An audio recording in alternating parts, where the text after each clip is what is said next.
trying faceless YouTube automation for a year and going viral.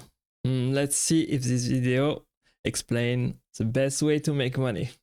30k in a year and that many views, almost 800,000. That's probably gonna be good, guys. Let's see what this is all about. 365 days ago, I started a faceless YouTube automation channel that has already gotten over 5 million views and 150,000 subscribers. The goal was simple. I wanted to get monetized as soon as possible and make my first $1,000 online. But what ended up happening far exceeded all of my expectations. And don't worry, I'm not gonna make you wait to the end to reveal this. So far, YouTube has paid me over $21,000. That's a lot of money, guys. 5 million views, 22k. He did very well with his YouTube channel and he's not showing his face, so well done, well done. From AdSense alone. Now, my other revenue streams that I will share later in this video make affiliate marketing, sponsorship, digital products. That's actually very good. If you're trying to start a YouTube channel, you should definitely diversify your revenue sources and use all the different avenues that you can earn money with YouTube, as you can see on this very well-made graph. A lot more than that. But for you to see how all this became a reality and understand the systems and processes that I use to get results like this on a faceless channel, we need to start at the beginning.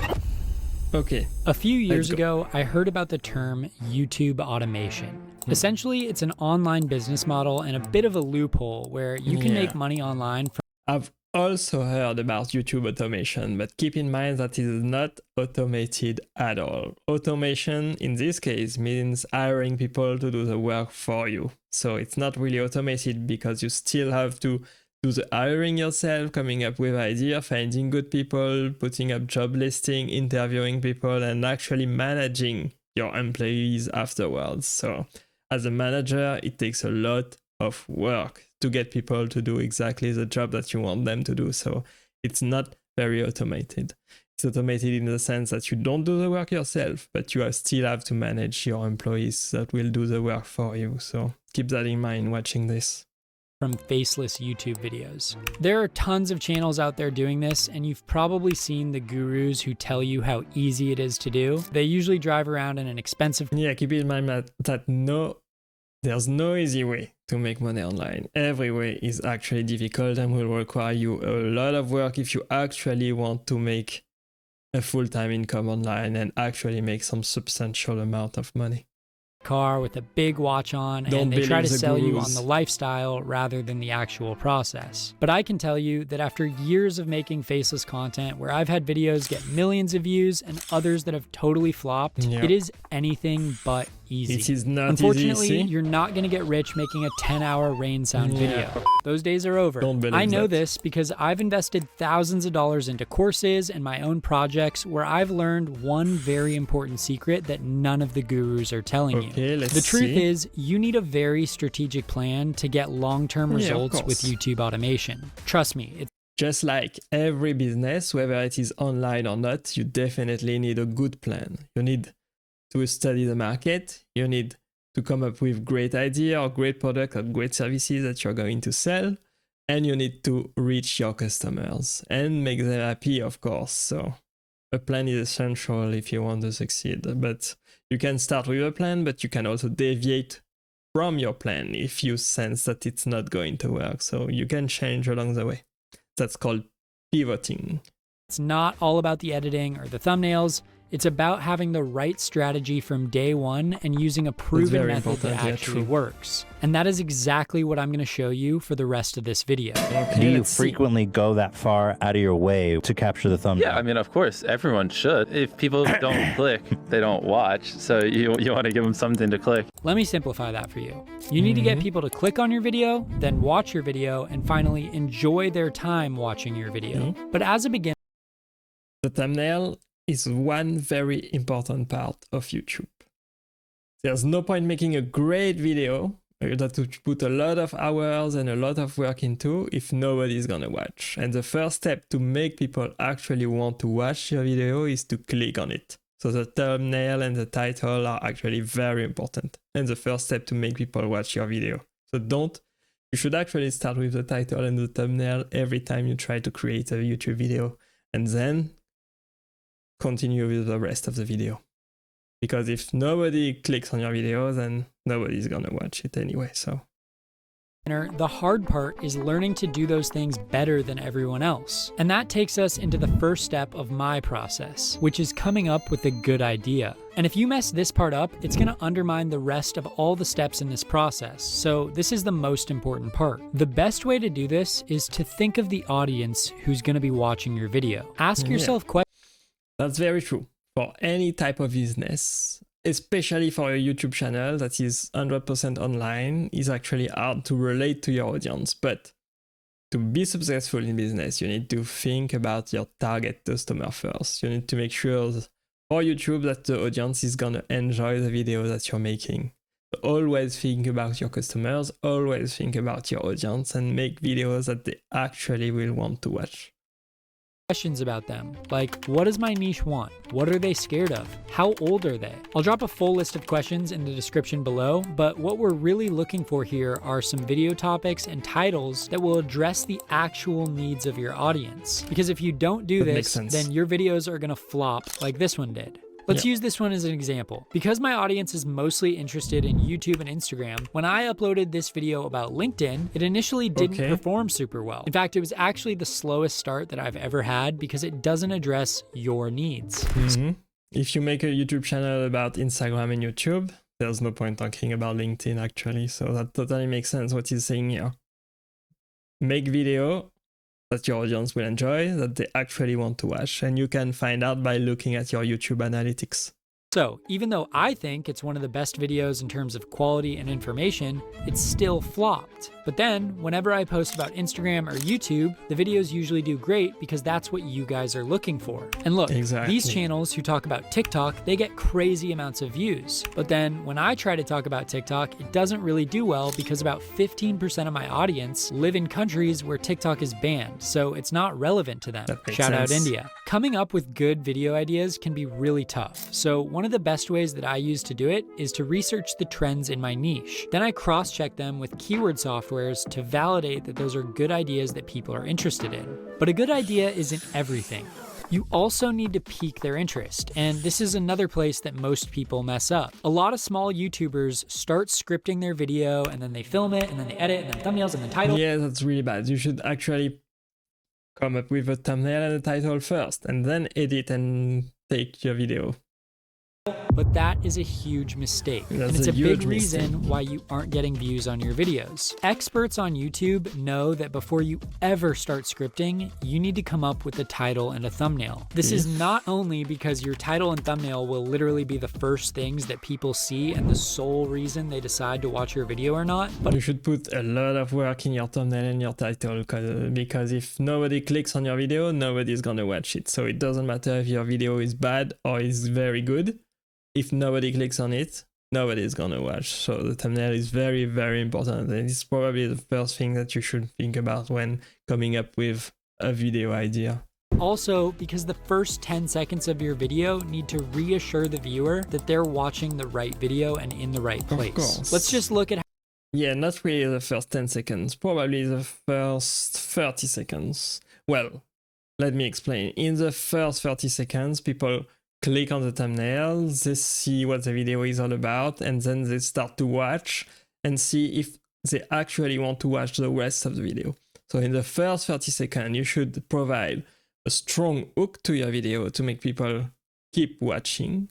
You should inform the viewer that they just landed and clicked on the right video that they actually want to watch. So the content of the video should correspond 100% to the title and the thumbnail. And you should put a lot of work in the first 30 seconds to make sure that the video is actually enjoyable for the viewer. So actually, when you start to make a video, it's probably best that you put 80% of your work, of the entirety of your workday on the video, into the first 30 seconds. And 20% in the rest, because most of the people are gonna watch the beginning of the video, and then only very few are gonna keep watching. how the best creator on this platform does it. Take a look at MrBeast's title and thumbnail, and now let's look at the first few seconds of the video. I am going to spend the next 50 hours alone in solitary confinement. Good luck. I'm scared. This right here is the room I will be suffering in for the next 2 days. See how you're immediately reassured that the video you clicked on is going to deliver on the promise that he made with the title and the thumbnail? Makes sense. So, that to come up with a solid title, you should video, be using at least one keyword in it that comes up when people search for it. You want to find keywords that a lot of people are searching for, but that haven't been overly saturated yet. For example, if I was making a video about investing, I can see that the keyword how to earn money in finance is really low. Not a lot of people are searching for it. Keyword research is actually a great way to make YouTube video. You can use keywords to put them in your title and your description and in the tag to make sure that people are searching for. The two best methods to get people to see your video when they surf YouTube is first having a keyword when they use a search bar and actually searching, or getting on the suggested video. You see, for example, here on the right, you can see all the suggested video next to this video that we are currently watching. So you can first tap in the search bar and get people to see your video in the search result using keyword research, just like he's explaining right now. Or you can come up on the side in the suggested video list. So that's the two best way to get people to see your video on YouTube. And keyword research is one of them. So if you look at the most searched keywords and put them in your title, description, tags, etc., then it's one of the great way to make sure your video is getting views. But of course, you should choose the right keyword, and that's probably the topic for another video. It and it's really saturated. But if I search for Bitcoin, well, there are a shitload of people searching for Bitcoin right now and not that many videos out there. So this is clearly a better keyword to use in my title. The tool that I'm using to do this is called vidIQ, and there's a link below if you want to check it out. But anytime you're making a title and thumbnail, use this checklist. It's what I use to make all the clickable titles and thumbnails that you see on my channel. Once we have our title and our thumbnail, we need to focus on the storytelling. I'm gonna be honest. Before I started on YouTube, I had no idea how to use a story in my videos. Storytelling is actually also very important. It's great that he's explaining that right now, because what makes a great video, it's a great story. First, you need the great idea, of course. Second, you need a great title and thumbnail, and then a great story to keep people entertained and keeping people watching throughout the video. Because even if the first 30 seconds are good, if nobody watch after that, because your story is not that great, then YouTube won't recommend your video to a lot more people. So make sure you come up with a great story and know how to tell great stories as well.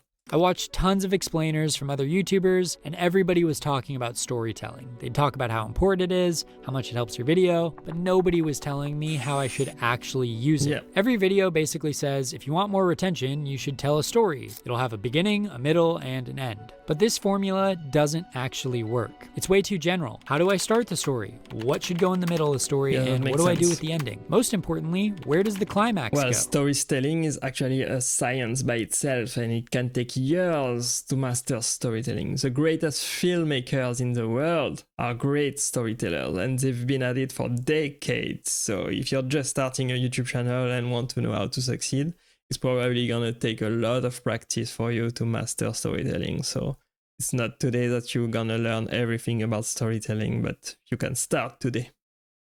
But what if storytelling is actually easier than you think? I started searching for something else, and one day I stumbled upon this graph. And this is the strategy that almost every successful YouTuber is using in plain sight. Okay, the best part is it applies to every niche, so you can literally use it in your next video, and it's much simpler than it looks. Let me show you how it works. So as you can see, it's a cycle. The journey begins and ends here. But to reach the end of this cycle, you have to go through all of these sections, which is the adventure. There are 12 points that you technically need to pass along the way, but the most important ones for YouTube are that you start in the ordinary world, then you experience a call to adventure, then you go through the challenges that you experience on the journey, then the reward you get from the experience, and then the return to the ordinary world. And we can literally use this video that you're watching right now as an example. I started this video by telling you that a few years ago, I was like you with no experience. Then I heard about YouTube automation and I felt a calling to try it. Obviously, I experienced some challenges, some wins, some losses, and soon in this video, I'm going to show you the results that I actually got from it. And finally, we'll wrap up by returning to the ordinary world with you at the end.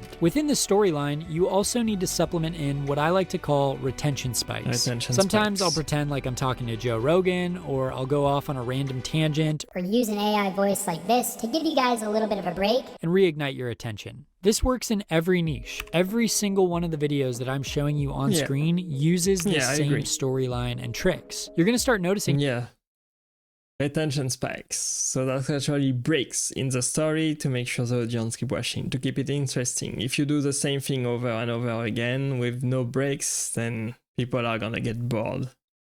It on other channels, and if you use this, you're automatically going to start getting more dubs on your channel as well. But what about editing? After all, my channel is full of crazy edits, right? Well, here's the truth. 95% of you do not need to have crazy editing like me. Look at someone like Sam Sulik. He's blown up on YouTube over the last year, but his edits are the polar opposite of mine. No motion graphics, no sound effects, just a normal dude talking to the camera. In fact, if he did edit like I do, his channel would probably die. So the big question is, why does that work for him? Well, your editing actually depends on your niche. My niche is all about content, and the other creators in my niche have pushed the limits so far that to stand out and make these concepts interesting, I have to edit this way to keep you guys entertained. But on a fitness channel like Sam's, the viewers are looking for a different kind of information and presentation. They want to connect with him on a human level, so the editing can't be too much. Okay, so now that you understand the game, you need to understand how to beat the game. Because as of today, there are 113 million YouTube channels. Now I have a question. How do you choose the right niche for you? How do you come up with YouTube topics? How do you make sure that your audience is actually want to watch your video? That's a lot of questions to answer if you're just starting out there. And you need to separate your channel from the rest. And in order to get the growth like my channel experienced, you need to be better than 99.9% of them. Yeah, if you're just copying what the competition is doing, you're probably not gonna stand out. So the best advice that I can give you in this case is be yourself. You are special. You are unique. You are not like everybody else. So be you. Be 100% unapologetically you, and you're probably will have a better chance to succeed on YouTube. You can do this by having better editing, better footage, better storytelling, or something that I like to call having a pink shirt. Imagine that you're a business owner, and every day 10 salesmen show up to give you a sales pitch. You just have they all to be look something the same. unique. They wear a white shirt and a black tie, and it gets super repetitive. But then, one day, a salesman shows up with a super ugly pink shirt. You'd probably be so taken back that you'd actually pay attention to him more than all the other white shirt guys, right? This is why you need to find a pink shirt for your YouTube channel. Find something that's so memorable about you that viewers aren't used to seeing it, and it makes you unique. For example, my pink shirt is my avatar. It was something relatively new on YouTube, and it allowed me to get a big following quickly. The cool part is, an avatar works in other niches. One of my students in the dating niche got 66,000 views on his very first YouTube video ever. He got monetized from one video, which is way faster than I did on this channel for context. But I want to be clear, that's not all from having a digital avatar. You got to have a really good strategy up front and a system in place to get results like that immediately. Now that you have some of my processes, let's talk about what this means in dollars and views. And I'm going to be more transparent here than most YouTubers, so please hit that like button to help me out. First, I've gotten over 5 million views, which is pretty good for the first year on YouTube. 5 million views in a year. Oh my god, that's a lot. You're actually doing a great job. That's a great video. Now I understand why he got so many views. He's actually answering a lot of questions. He's making it very entertaining, well edited, and he's also providing a lot of value, and he's actually answering many questions that people have when they start a YouTube channel. So I can see exactly why he is so successful with 5 million views and $22,000 paid out just from ad revenue. So Well done, good job.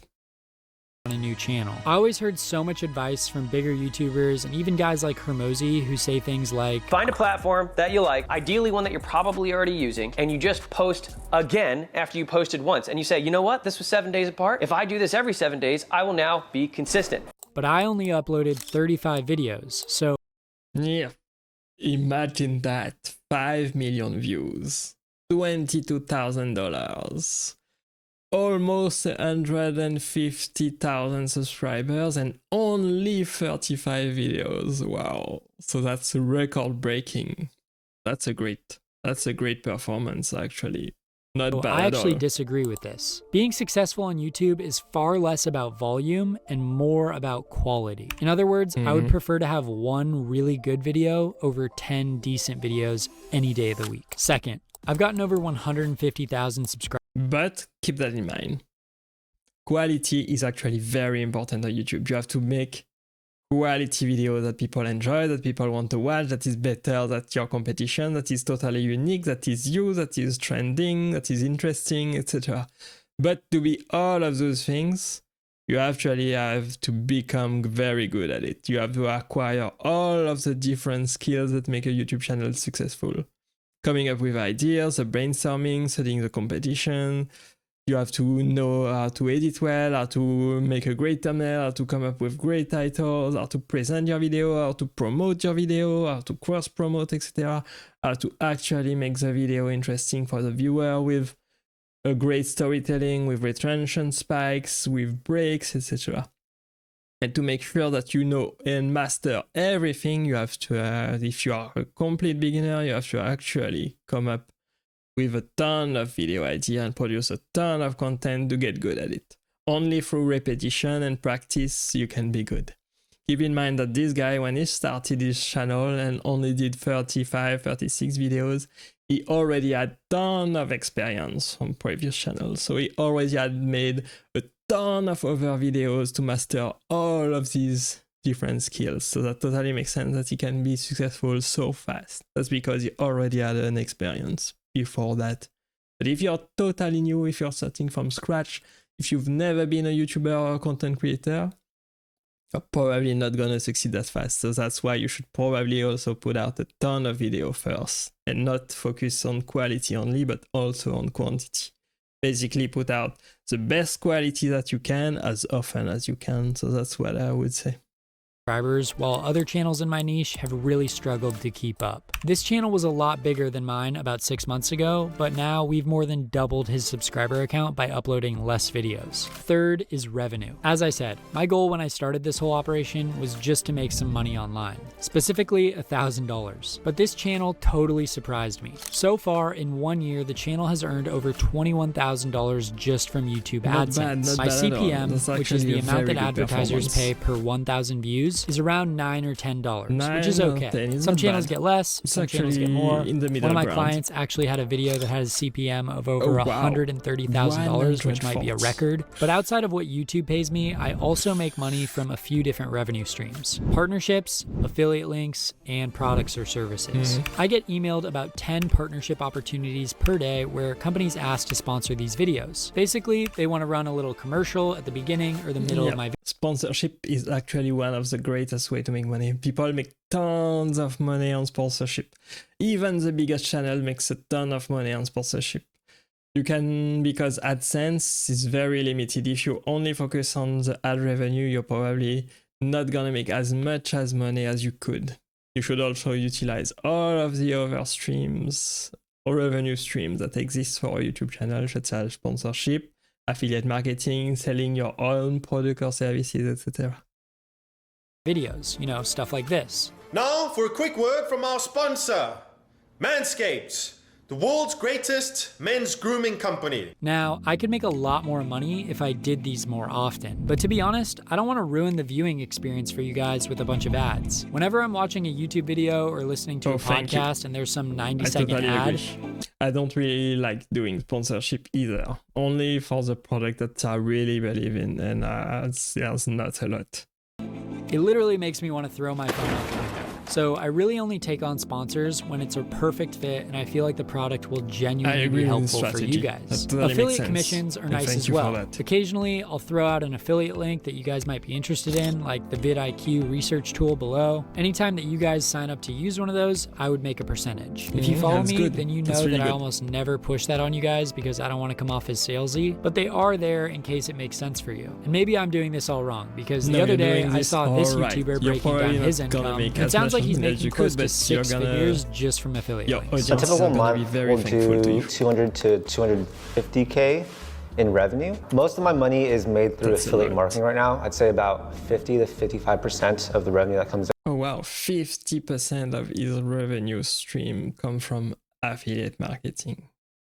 So that totally makes sense. In the finance and make money online niche, that totally makes sense that you would make that much on affiliate marketing because the product that you can promote in the finance niche earns a ton of money. So full transparency, I'm lucky if you're in a different niche, it's probably a bit less. Keep that in mind. To see a few of these come in on any given video, but again, maybe that's because I don't oversell them. Finally, my last revenue stream is my products and services. Like I said, I have clients who I work with to get results on YouTube and Instagram, and I also sell a course that helps people grow. Those did take a considerable amount of time to build out. Selling a course is actually one of the best way to make money. Digital products are the easiest because you don't have to package them, you don't have to send them, you don't have to manage returns. So selling a course is a quick and easy way to earn some side income, actually, if you have knowledge that people want from you, of course. But obviously they're another great stream of revenue and basically fluctuate based on the amount of views that I get in any given month. So finally, the big question for you now is YouTube automation worth it? And here's my honest answer. YouTube automation is great if you have the right plan and the right systems built out, because that's the only way that your channel will stand the test of time and achieve long-term results. But YouTube automation can also be great if you're just looking to ride a quick trend. Channels like these have gotten millions of views and made some quick. Yeah, I don't think that's a good idea at all. If you're only riding the trend, what are you going to do when the trend expires? You see, you will have to start all over again because it's best to create a YouTube channel in one niche. And if your niche is not there anymore, then you will have to start a new YouTube channel because your audience for this niche is interested in a totally different topic. So riding a trend is probably not a very sustainable way to make some money online. If you want to have a sustainable income that provide money from your family, for yourself and your family, then you should probably avoid trends. You can make trendy content, of course, but I would say most of your content should be evergreen. It should be on topics that are evergreen, that people are constantly and will always be interested in, are searching for right now and in the future. Cash, and I'm talking tens of thousands of dollars for generally low effort videos. And by the way, in my next video, I'm going to share the easiest way to get started with YouTube automation on a budget, so make sure you're subscribed. But I will say that YouTube automation is not the right fit for you if you're just looking for a get rich quick scheme and not. Yeah, YouTube is not easy. You're not gonna get rich quick with YouTube. It takes a lot of time and a lot of effort and a lot of work, and you have to master a ton of different skills, so keep that in mind. Really putting much effort in. My channel is not automated at all. Sure, I have a system in place and a team who helps me pump these videos out, but I still put a lot of work in, and my life is far from driving Lambos and wearing flashy watches. And to be honest, I have no interest in being one of those kinds of people, but hey, that's just me. Let me know what you think about YouTube automation below, and feel free to share your own channel for feedback. If you liked this video, make sure to subscribe because I have some absolute bangers lined up for summer that you won't want to miss. Okay, that was great. Ton of information, very well explained, very honest, very clear on what to do, what not to do. I hope you enjoyed this video today, guys. Also, thank you for watching. Thank you for staying with me. Your support is always appreciated, and I hope to see you in the next video as well. Bye bye.